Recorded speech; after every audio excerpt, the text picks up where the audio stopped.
शिमला की मस्जिद के इमाम का बयान 1947 से यहां पर यह मस्जिद मौजूद है, यह कहना है मस्जिद के इमाम का।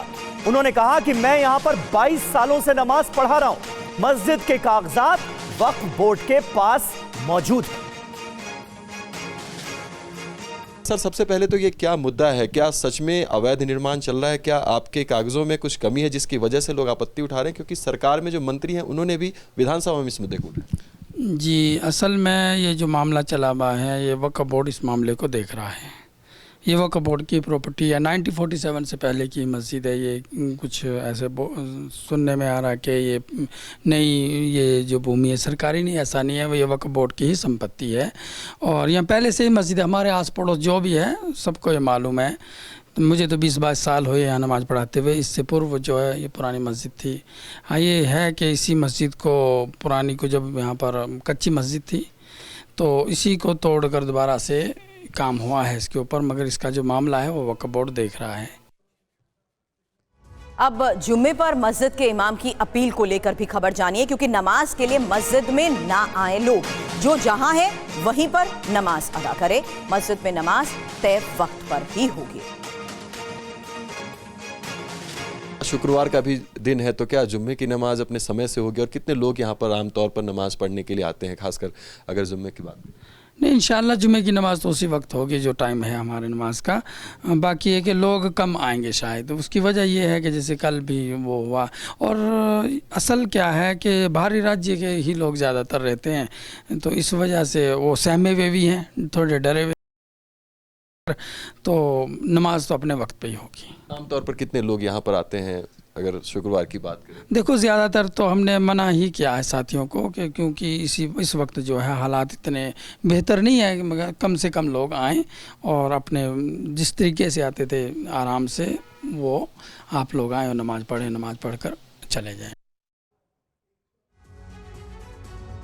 तो मस्जिद में कम ही लोग आए जुमे की नमाज अदा करने के लिए। एक तरह से ये अपील भी मस्जिद के इमाम की तरफ से की जा रही है इस विवाद को देखते हुए। और अब आपको बताते हैं कि ये पूरा डिस्प्यूट आखिर है क्या, और मस्जिद को लेकर हिंदू और मुस्लिम पक्ष की दलील क्या नजर आ रही है। कुल मिलाकर इस मस्जिद का आखिर सच क्या है? शिमला में मस्जिद पर धर्मयुद्ध छिड़ा हुआ है। हिंदू पक्ष का दावा पहले 2 मंजिल की मस्जिद थी, निर्माण कच्चा था।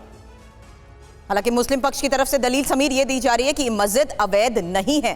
हिंदू पक्ष कह रहा है यहां कभी सिर्फ 2 परिवार रहते थे। हालांकि मुस्लिम पक्ष की तरफ से दलील के तौर पर यह बताया गया कि कैसे 1947 से पहले से इस मस्जिद में नमाज अदा की जा रही है। हिंदू पक्ष कह रहा है कुछ साल में बाहरी मस्जिद आने लगे, यानी जो बाहरी लोग हैं वो भी मस्जिद में आने लगे। और क्योंकि ये वक्फ की जमीन पर ही बनी है, इसलिए मस्जिद को लेकर मुस्लिम पक्ष की तरफ से यह दलील बहुत महत्वपूर्ण है। बिल्कुल, और चंदा जुटाकर मस्जिद में 3 मंजिलें अवैध तरीके से जोड़ी जा रही हैं, यह हिंदू पक्ष का दावा है। हालांकि यहाँ जितने लोगों की पहले मौजूदगी होती थी, आज क्योंकि लोग ज्यादा बढ़ गए हैं इसलिए सवाल उठाए जा रहे हैं, जबकि मुस्लिम पक्ष इसको लेकर दलील ये दे रहा है कि नमाज में दिक्कत हुई इसलिए और मंजिल बनाई गई। जी हां, हिंदू पक्ष कह रहा है कि स्थानीय लोगों को परेशानी होती है जिस तरह की चीजें सामने आ रही हैं, उसके बाद हिंदू पक्ष का ये दावा भी सामने। हालांकि इसके निर्माण को लेकर यहां मुस्लिम पक्ष की दलील ये भी समीर सामने आ रही है कि चंदा जोड़कर बकायदा मस्जिद के निर्माण कार्य किया जा रहा है।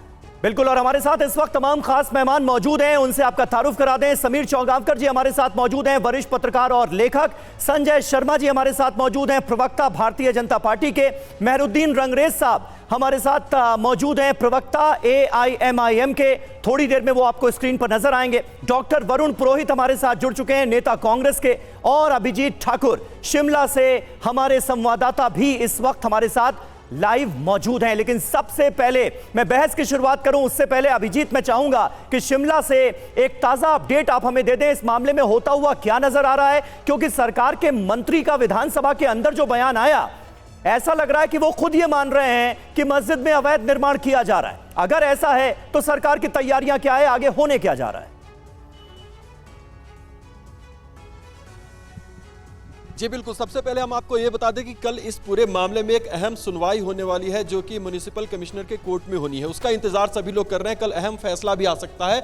अभी तक इसमें कुल 44 सुनवाई हो चुकी है। 5700 स्क्वायर फुट से ज्यादा का ये पूरा एरिया है जहां पर मस्जिद का निर्माण चल रहा है। हमारे पीछे आप जो तस्वीर देख रहे हैं, यही ऊपर के जो 2 फ्लोर है उनके ऊपर 3 फ्लोर के ऊपर ये जो पूरा विवाद बना हुआ है कि ये अवैध निर्माण यहाँ पर हो रहा है। हालांकि हिंदू पक्ष के कुछ लोगों का यह भी कहना है कि पूरी की पूरी मस्जिद ही जो है वो कब्जे की जमीन पर ये पूरा का पूरा निर्माण हुआ है, लेकिन ग्राउंड फ्लोर पहले हुआ करता था। उसके अलावा मस्जिद पे मंजिल पर मंजिल बढ़ती चली गई, जिस पर लोगों की आपत्ति है। तो पूरी तरीके से भी इसको अवैध ढांचा करार दिया जा रहा है। वहीं जो मुस्लिम पक्ष है उनका कहना है कि तमाम कागजात वक्फ बोर्ड के पास मौजूद है, लेकिन वो सामने आकर क्यों इस बात पर कुछ नहीं कर रहे, इस पर भी लोग सवाल उठा रहे हैं। तो कल का दिन बहुत अहम होने वाला है। आज शुक्रवार का दिन है, जुम्मे की नमाज का वक्त है, लेकिन मस्जिद की तरफ से लोगों को साफ मना कर दिया गया है कि वो मस्जिद में आकर नमाज ना पढ़े, क्योंकि यहाँ पर माहौल ठीक नहीं है, तनावपूर्ण स्थिति है। ऐसे में किसी भी सुरक्षा और लॉ एंड ऑर्डर की सिचुएशन को अवॉइड करने के लिए उन्होंने इस तरह के निर्देश अपनी तरफ से लोगों को दिए हैं। अगर उसके अलावा हम बात करें तो मस्जिद के 50 मीटर के दायरे में चारों तरफ यहाँ पर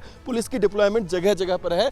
जिस जगह पर मैं यहाँ पर खड़ा हूँ, इससे आगे जाने की जो इजाजत है वो मीडिया को भी नहीं है। तो इस तरह से यहाँ पर सुरक्षा व्यवस्था जो है वो तनावपूर्ण स्थिति को देखते हुए एक छोटा सा सवाल क्योंकि मामला कोर्ट में है, सिर्फ एक अपडेट आपसे चाहूंगी चर्चा की शुरुआत से पहले अभिजीत, क्योंकि यहां लीगल इलीगल तक ही ये सवाल अब सीमित नहीं रहा, सवाल बाहरी लोगों के यहां पहुंचने को लेकर उठा दिए गए हैं।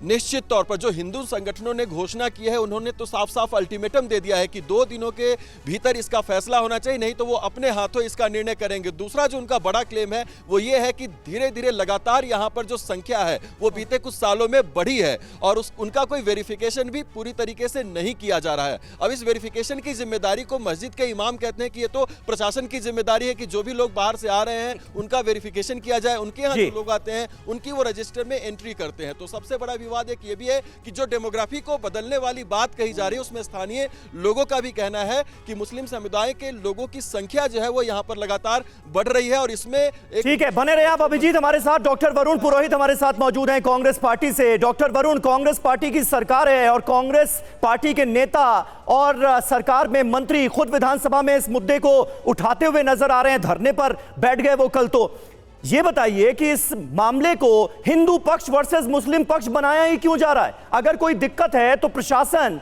और सरकार के लेवल पर उसका हल किया जाए। दिक्कत है भी या नहीं ये सरकार की तरफ से आधिकारिक तौर पर बताया जाए ताकि लोगों का गुस्सा भी शांत हो और इस विवाद का अंत भी हो, या फिर जानबूझकर इस मसले को हिंदू मुस्लिम बनाने की कोशिश हो रही है? समीर जी, सुरभि जी, आपको नमस्कार। मैं कांग्रेस की सरकार, ऐसा मंत्री मैंने बहुत कम देखे हैं इतनी साफ गोई निर्भीकता से सत्य पर आधारित अपना बयान दिया है। कोई सरकारें मानती नहीं। भारतीय जनता पार्टी की जो 10 साल से सरकार है, मोदी लेड सरकार है, वो तो अपनी विफलता मानती नहीं है। वो तो नोटबंदी भी कह देती सही है, 2 करोड़ रोजगार भी हमने साल के, सब चीज मानती है, उस पर बुला बुला उस पर बात करने से कोई तुक नहीं। देखिए, कांग्रेस की सरकार होते हुए खुद क्यों हिंदू मुस्लिम करेगी? आप मुझे बताइए। अपना प्रशासन खुद खराब करेंगे, अपनी इमेज खुद खराब करेंगे। जहां तक ये सवाल है अतिक्रमण का और इलीगल कंस्ट्रक्शन का, पूरे देश में चल रहा है। बुलडोजर के यूपी के टाइम भी हमने प्रश्न उठाया कि आप जुडिशरी को बाईपास कैसे कर सकते हो। लेकिन जो असली बात है, लोकल लॉज, म्युनिसिपल लॉज होते हैं, लोकल अथॉरिटीज होती है म्युनिसिपैलिटीज में, नगर निगम में, हर जहां म्युनिसिपैलिटी है वहां नगर निगम है या डेवलपमेंट अथॉरिटीज है, उनको उनके जो अधिकारी हैं, मैंने हमेशा ये प्रश्न, दिल्ली से जब से चल रहा है ये ड्राइव डेमोलिशन की, जब से बात ये उठ रही है कि लोकल जो अथॉरिटीज है, लोकल जो अधिकारी होता है उस इलाके का, जिसके टेन्योर में अवैध कंस्ट्रक्शन होता है, उस पर कार्रवाई क्यों नहीं हो रही?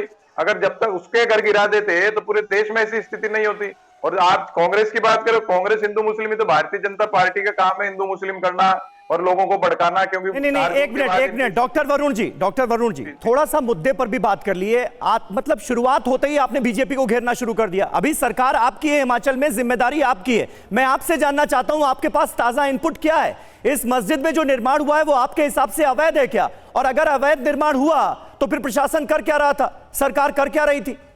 मैंने यही कहा, भारतीय जनता पार्टी की सरकार में भी निर्माण हुआ, कांग्रेस की भी सरकार है, तो वो जो लोकल अथॉरिटीज हैं उन पे कुछ ना कुछ एक्शन होना चाहिए था जिस अधिकारी के टेन्योर में ये सब काम हुआ। दूसरा, कोर्ट सब जुडिस मैटर है, कोर्ट से स्टे मिला हुआ है नहीं मिला हुआ। अगर कोर्ट से स्टे मिला हुआ है तो लोकल अथॉरिटीज क्या करेंगी?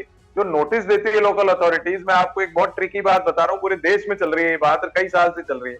अगर जानकार आदमी होता है तो उसको फ्राइडे शाम को नोटिस देते हैं, सैटरडे संडे वो अपना निर्माण कर लेगा, मंडे को स्टे ले लेगा। जिसका निर्माण गिराना होता है उसको मंडे को नोटिस देते हैं। ये तो जो इनकी जिनकी ईमानदारी जो म्युनिसिपल अधिकारियों की है या लोकल अथॉरिटीज पूरे देश में किसी की भी सरकार हो, उनको जब तक आप टाइट नहीं करोगे, उन पे एक्शन नहीं लोगे, सब चलता रहेगा। लेकिन मैं बात कर रहा हूँ साफ गोई की, जो सरकार एक्सेप्ट करे साफ गोई से, उसका हमको प्रशंसा करनी चाहिए और कोर्ट में, क्योंकि सब जुडिस है। अभी आपने इमाम का इंटरव्यू भी दिखाया, इमाम का इंटरव्यू काम नहीं देगा, कागज काम देंगे कोर्ट के अंदर। अगर कोर्ट में वो वक्फ बोर्ड की संपत्ति तो वक्फ बोर्ड की जाएगी, और सरकार की संपत्ति तो उसको नाजायज मानकर हटाया जाएगा। और लेकिन सवाल अभी भी निर्माण को लेकर अगर बात यहां पर महज कही जा रही होती तो समझ आती, क्योंकि मामला कोर्ट में चल रहा है, कल सुनवाई भी होनी है। लेकिन सवाल अब बाहरी लोगों को लेकर भी उठा दिया गया है।